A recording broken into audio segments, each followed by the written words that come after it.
ریحان، عادل اور ثانیہ 3 پکے دوست تھے۔ انہیں ایڈونچر کا بہت شوق تھا۔ کرین کا گاؤں ایک پرانی ویران حویلی کے قریب تھا جس کے بارے میں سب کہتے تھے کہ وہ آسیب زدہ ہے۔ رات کے وقت وہاں سے عجیب آوازیں آتی تھیں اور کوئی بھی وہاں جانے کی ہمت نہیں کرتا تھا۔ ایک دن تینوں دوستوں نے فیصلہ کیا کہ وہ اس حویلی کا راز جاننے کے لیے اندر جائیں گے۔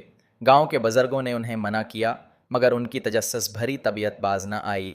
اندھیری رات میں وہ تینوں ایک ٹارچ کے ساتھ حویلی کے گیٹ تک پہنچے۔ گیٹ زنگ آلود تھا اور ہلکی سی دھکا دینے پر چرچراتے ہوئے کھل گیا۔ اندر داخل ہوتے ہی انہیں ایک عجیب سی سردی محسوس ہوئی۔ حویلی کی دیواروں پر پرانی تصویریں لٹک رہی تھیں اور ہر چیز پر دھول جمی ہوئی تھی۔ یہ جگہ واقعی خوفناک ہے، عادل نے سرگوشی کی۔ اچانک ایک دروازہ خود بخود کھل گیا اور ایک ٹھنڈی ہوا کا جھونکا آیا۔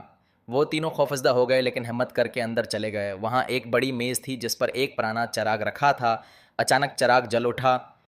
یہ کیسے ہوا؟ ثانیہ کانپتے ہوئے بولی۔ اچانک انہیں ایک مدھم سی آواز سنائی دی، کون ہو تم؟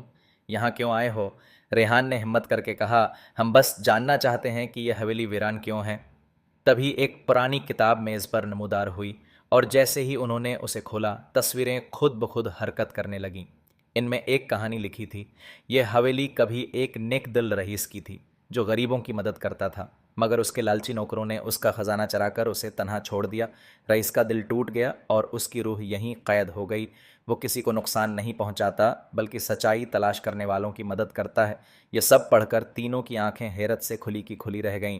وہ سمجھے کہ لوگ صرف سنی سنائی باتوں پر یقین کر لیتے ہیں بغیر حقیقت جانے۔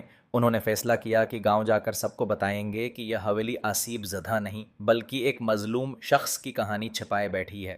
اگلے دن وہ سب کو لے کر واپس آئے اور حویلی کو صاف کر کے وہاں ایک لائبریری بنا دی تاکہ لوگ تاریخ سے سیکھ سکیں اور حقیقت کو بغیر جانے خوفزدہ نہ ہوں۔